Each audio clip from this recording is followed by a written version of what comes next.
लोकसभा चुनाव को लेकर बीजेपी तैयार। बीजेपी ने की पहली लिस्ट जारी। उत्तर प्रदेश, पश्चिम बंगाल, मध्य प्रदेश, गुजरात, राजस्थान समेत कई राज्यों की सीटों का ऐलान किया। बीजेपी की पहली लिस्ट में 34 केंद्रीय और राज्य मंत्रियों को भी मिला टिकट। लोकसभा स्पीकर और 2 पूर्व मुख्यमंत्री के नाम पर भी लिस्ट में शामिल किए गए। 195 में से 28 महिलाओं के नाम भी शामिल। बीजेपी ने लोकसभा की 195 सीटों पर उम्मीदवारों का ऐलान किया। प्रधानमंत्री मोदी वाराणसी से तीसरी बार लड़ेंगे चुनाव। उम्मीदवारी के ऐलान पर पीएम मोदी ने काशी की जनता का आभार व्यक्त किया। सोशल मीडिया एक्स पर ट्वीट कर लिखा, काशी के भाई बहनों की सेवा का मौका मिला। पीएम मोदी के फिर वाराणसी से चुनाव लड़ने के ऐलान से समर्थकों में जश्न का माहौल। काशी में बीजेपी कार्यकर्ताओं ने झंडा लहराकर मोदी मोदी के नारे लगाए। बीजेपी की पहली लिस्ट में 34 मंत्रियों के नाम। गुजरात के गांधीनगर से चुनाव लड़ेंगे गृह मंत्री अमित शाह। बीजेपी के ऐलान के बाद समर्थकों में जश्न। बीजेपी की पहली लिस्ट में उत्तर प्रदेश की 51 सीटों पर उम्मीदवारों का ऐलान। लखनऊ से राजनाथ सिंह और अमेठी से स्मृति ईरानी लड़ेंगी चुनाव। राजनाथ सिंह को लखनऊ से लोकसभा उम्मीदवार बनाए जाने पर लखनऊ में बीजेपी कार्यकर्ताओं में जश्न। लोगों ने जाहिर की खुशी। कोलकाता की बालूरघाट लोकसभा सीट से बंगाल बीजेपी अध्यक्ष सुकांत मजूमदार को मिला टिकट। टिकट मिलने पर मजूमदार ने कहा कि पहले से बहुत ज्यादा सीटें पीएम मोदी को उपहार के तौर पर देंगे। जो कार्यकर्ता है यहाँ पे लीडरशिप है पूरी एक साथ लड़ेंगे और लड़के माननीय प्रधानमंत्री जी को यहाँ से पहले से बहुत ज्यादा सीट एज ए गिफ्ट उपहार की तरह स्वरूप देंगे। उत्तराखंड की टिहरी लोकसभा सीट से माला राज्य लक्ष्मी शाह को मिला टिकट। सीएम धामी ने मुलाकात कर बधाई दी। हैदराबाद सीट से उम्मीदवार बनाए जाने पर माधवी लता ने भी पार्टी का आभार जताया। कहा, मदरसों समेत मंदिरों और हिंदू घरों में कब्जे का उठाया मुद्दा। मदरसे में बच्चों को खाना नहीं मिलता है, मंदिरों को कब्जा होते रहता है, हिंदुओं के घरों में वो लोग घर तक नहीं मालूम, एक दीवार टूटता है तो नहीं पता है आगे आके कौन आके उसको कब्जा करेंगे। उत्तर प्रदेश की हरदोई लोकसभा सीट से भी बीजेपी ने फाइनल किया टिकट। मौजूदा सांसद जय प्रकाश रावत को फिर से बनाए प्रत्याशी। उम्मीदवार बनाए जाने पर जय प्रकाश रावत ने पार्टी का आभार व्यक्त किया। मुझे मेरे ऊपर जो हमारे राष्ट्रीय नेतृत्व ने मुझ पर विश्वास किया है, मैं उनको बहुत बहुत बधाई देता हूं, धन्यवाद देता हूं, आभार व्यक्त करता हूं उनका। यूपी के डुमरियागंज से जगदम्बिका पाल पर पार्टी ने भरोसा जताया। लोकसभा प्रत्याशी बनाए जाने पर पाल ने कहा, पार्टी ने आभार व्यक्त करते हुए जीत का दावा किया। मध्य प्रदेश की होशंगाबाद सीट से दर्शन सिंह चौधरी को मिला टिकट। टिकट मिलने पर दर्शन सिंह ने आभार जताया। कहा, पार्टी बड़े लक्ष्य के साथ काम कर रही है। असम की करीमगंज सीट पर भी बीजेपी ने लोकसभा प्रत्याशी किया घोषित। कृपा नाथ मल्लाह को बनाया उम्मीदवार। छत्तीसगढ़ से ब्रजमोहन अग्रवाल को भी पार्टी ने बनाया उम्मीदवार। रायपुर लोकसभा सीट से अग्रवाल बने लोकसभा प्रत्याशी। टिकट मिलने पर बोले अग्रवाल, मोदी जी ने गारंटी दी। गुजरात की जामनगर सीट भी बीजेपी ने की फाइनल। पूनमबेन मादम को क्षेत्र से बनाया उम्मीदवार। मादम ने कहा, आलाकमान समेत सभी कार्यकर्ताओं का आभार प्रकट करती हूं। उधर दिल्ली की 5 सीटों पर उम्मीदवारों के नामों का ऐलान। बीजेपी ने नई दिल्ली से सुषमा स्वराज की बेटी बासु स्वराज को दिया टिकट। हर्षवर्धन और रमेश बिधूड़ी का कटा टिकट। दिल्ली के चांदनी चौक सीट से बीजेपी प्रत्याशी प्रवीण खंडेलवाल को मिला टिकट। टिकट मिलने पर प्रवीण खंडेलवाल ने दिल्ली की 7 सीटों पर जीत दर्ज करने का दावा किया। नई दिल्ली से टिकट मिलने पर बासु स्वराज ने जताई खुशी। प्रधानमंत्री मोदी, अमित शाह और जेपी नड्डा का जताया आभार। कहा, तीसरी बार फिर मोदी सरकार। बहुत ज़्यादा कृतज्ञ महसूस कर रही हूँ और आभार व्यक्त करती हूँ हमारे यशस्वी प्रधानमंत्री श्री नरेंद्र मोदी जी का। मस्तक होकर मतदाता के समक्ष जाऊंगी और कहूंगी, मोदी की गारंटी पे वोट दो, क्योंकि मोदी की गारंटी पूरी होने की गारंटी। बीजेपी ने मनोज तिवारी को दिल्ली की नॉर्थ ईस्ट सीट से उम्मीदवार बनाया। टिकट के ऐलान के बाद मनोज तिवारी का पीएम आभार जताते नजर आए। हमारे नेता नरेंद्र मोदी जी का धन्यवाद, जेपी नड्डा सर हमारे राष्ट्रीय अध्यक्ष जी का धन्यवाद कि उन्होंने विश्वास जताया है। हम 56% वोटों से जीते थे इस बार हमारी कोशिश रहे कि हम दिल्ली की 7 सीटें लगभग 60% वोट बीजेपी को पड़े। मध्य प्रदेश में बीजेपी ने 24 लोकसभा सीटों पर उम्मीदवारों के नामों का किया ऐलान। गुना से ज्योतिरादित्य सिंधिया लड़ेंगे चुनाव, प्रज्ञा सिंह ठाकुर का कटा टिकट।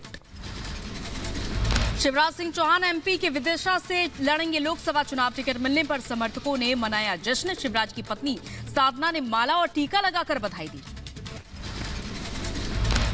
शिवराज सिंह चौहान ने टिकट मिलने पर प्रधानमंत्री का जताया आभार। रिपब्लिक भारत से कहा 400 पार का संकल्प होगा पूरा। और 400 पार अब की बार मोदी सरकार तो बनेगी, लेकिन 400 पार का भी जो हमारा नारा है निश्चित तौर पर उसको हम पूरा करेंगे। एमपी के खजुराहो से लोकसभा चुनाव लड़ेंगे प्रदेश बीजेपी अध्यक्ष वीडी शर्मा। टिकट मिलने पर रिपब्लिक भारत से बोले वीडी शर्मा, दोबारा मौका देने के लिए केंद्र का आभार। अब की बार 400 पार। मैं माननीय प्रधानमंत्री जी का, माननीय अमित शाह जी का, माननीय नड्डा जी का, केंद्रीय नेतृत्व का धन्यवाद करता हूं कि मैंने पुनः खजुराहो बुंदेलखंड की जनता की सेवा करने का पुनः अवसर दिया है। हम 29 की 29 सीटें जीतेंगे। मध्य प्रदेश के भोपाल सीट से बीजेपी ने प्रज्ञा सिंह ठाकुर का टिकट काटकर आलोक शर्मा को बनाया अपना उम्मीदवार। रिपब्लिक भारत से बोले आलोक शर्मा, भोपाल समेत प्रदेश की सभी 29 सीटें जीतेंगे। भारतीय जनता पार्टी ने मुझ जैसे एक साधारण से कार्यकर्ता को अवसर दिया है। मैं देश के यशस्वी प्रधानमंत्री जी के भावना के अनुरूप काम करूंगा। अब की बार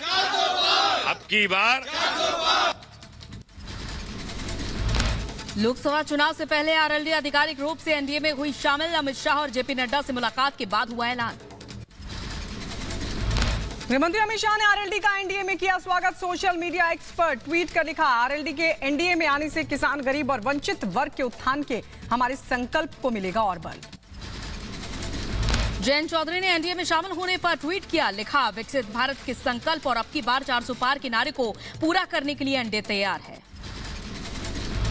बीजेपी आरएलडी में सीटों का हुआ बंटवारा। सूत्रों के हवाले से खबर, यूपी की बिजनौर और बागपत सीट पर लड़ेगी आरएलडी, जबकि घोसी से ओम प्रकाश राजभर की पार्टी सुबह सपा लड़ेगी चुनाव। पीएम मोदी आज करेंगे अपने मंत्रियों के साथ बैठक, सरकारी कामकाज की समीक्षा करेंगे। गोरखपुर में आज पशु चिकित्सा महाविद्यालय की आधारशिला रखेंगे सीएम योगी आदित्यनाथ। जिले को 1007 करोड़ की योजनाओं की देंगे सौगात। एमपी के मुख्यमंत्री मोहन यादव का आज लखनऊ का दौरा। महाकुंभ के खास कार्यक्रम में मुख्य अतिथि के रूप में होंगे शामिल। इस कार्यक्रम में अलग अलग जिलों से कई यादव समाज होंगे शामिल। हरियाणा के करनाल में आज बीजेपी की राष्ट्रीय प्रदेश कार्यकारिणी की बैठक। आपको बता दें, कल ये बैठक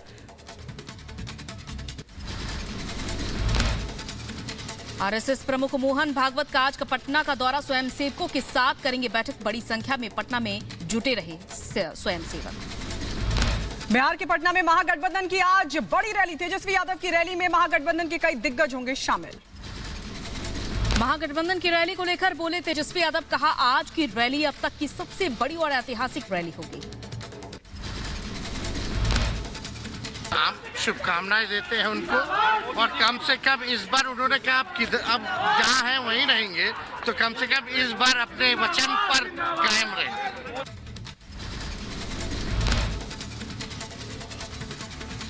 और आपको बता दें, आज दिल्ली कूच को लेकर नई रणनीति का करेंगे ऐलान। 13 फरवरी से पंजाब और हरियाणा के बॉर्डर पर लगातार आंदोलनकारी डटे हुए हैं। बिहार के बेगूसराय को पीएम मोदी ने दी 1,62 करोड़ की सौगात। कहा, अब यही बनेंगे रोजगार के अवसर। पूरे बिहार की जनता को कहता हूं, बिहार विकसित होगा तो देश भी विकसित होगा। बेगूसराय में प्रधानमंत्री ने फिर लगाई 400 पार की हुंकार। कहा, बच्चा बच्चा गांव का कह रहा है अब की बार एनडीए सरकार 400 के पार। अब की बार एनडीए सरकार 400 पार। पीएम मोदी ने आरजेडी और कांग्रेस पर भी जोरदार हमला किया। कहा, कांग्रेस आरजेडी घोर परिवारवादी दोनों पिछड़ों को ढाल बनाते हैं।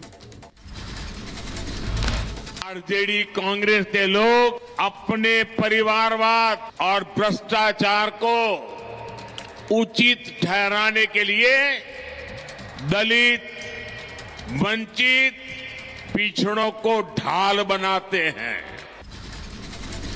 बिहार के औरंगाबाद में परिवारवाद पर बरसे प्रधानमंत्री मोदी, कहा आज परिवारवादी राजनीति हाशिए पर। कुछ लोग लोकसभा चुनाव नहीं लड़ना चाहते, वो राज्यसभा की सीट खोज रहे हैं। एनडीए की शक्ति बढ़ने के बाद बिहार में परिवारवादी राजनीति हाशिए पर जाने लगी है।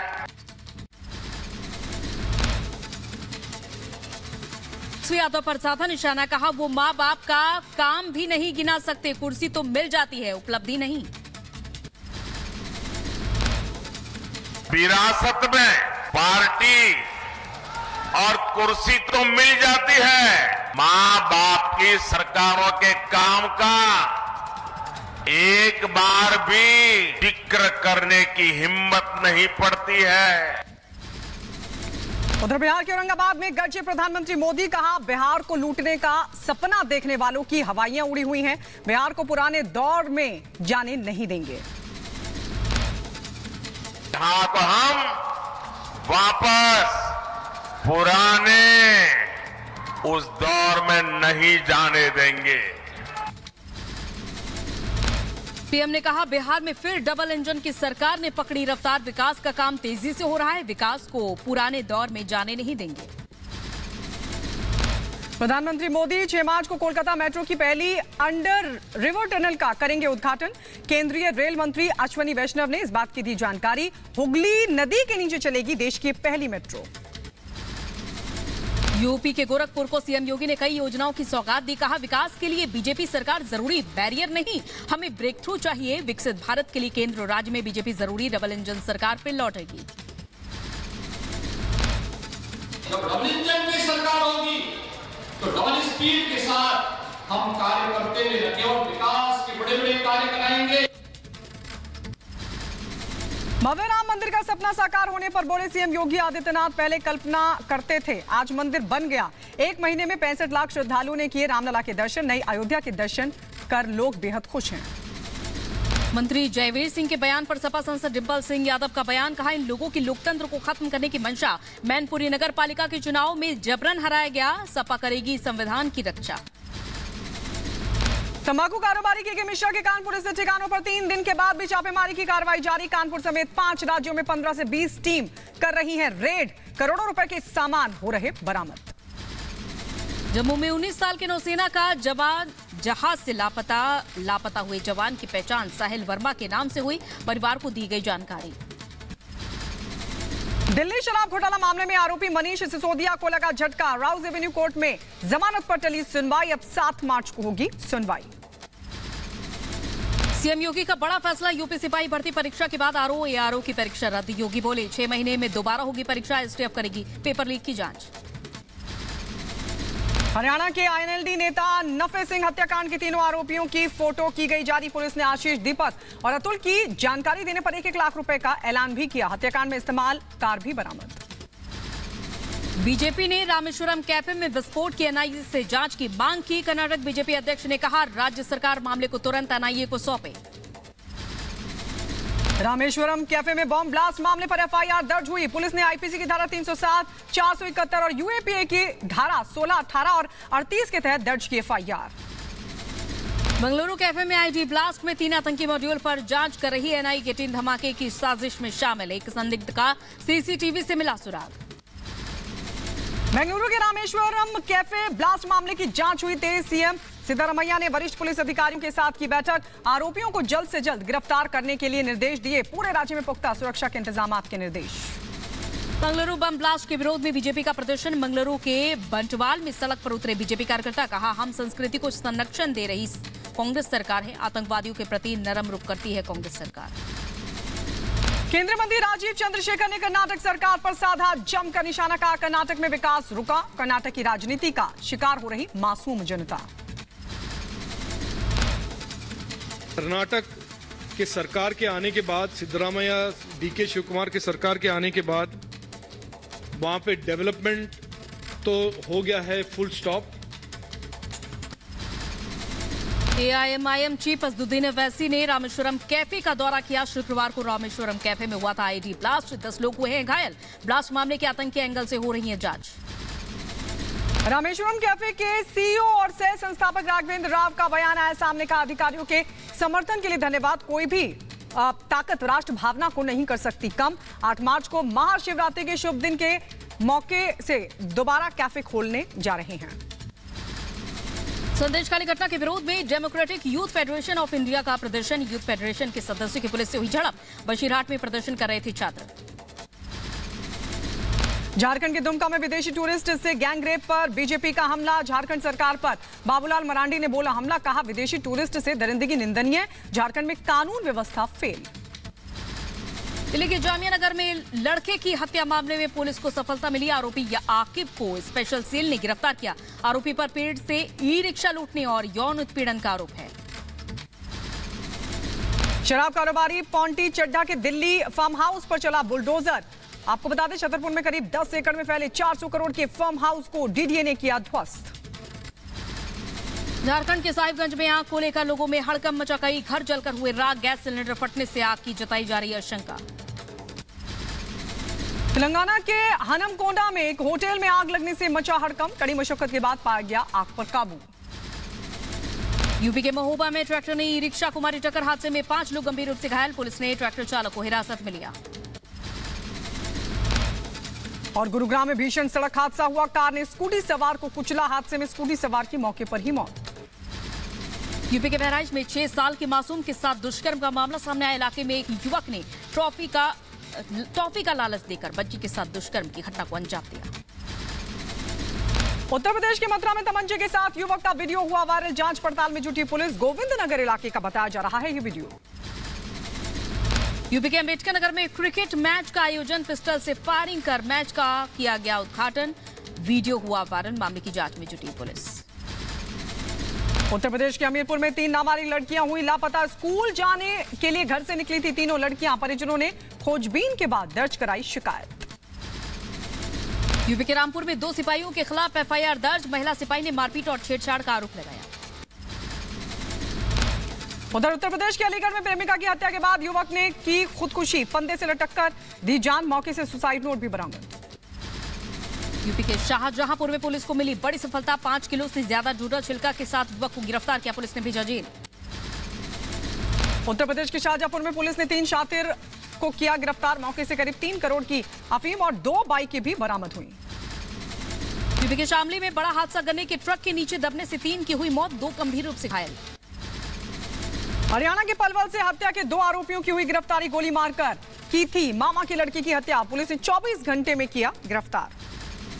बिहार की सीतामढ़ी में नाबालिग लड़की से दुष्कर्म का मामला। नौकरी का लालच देकर युवक ने दुष्कर्म को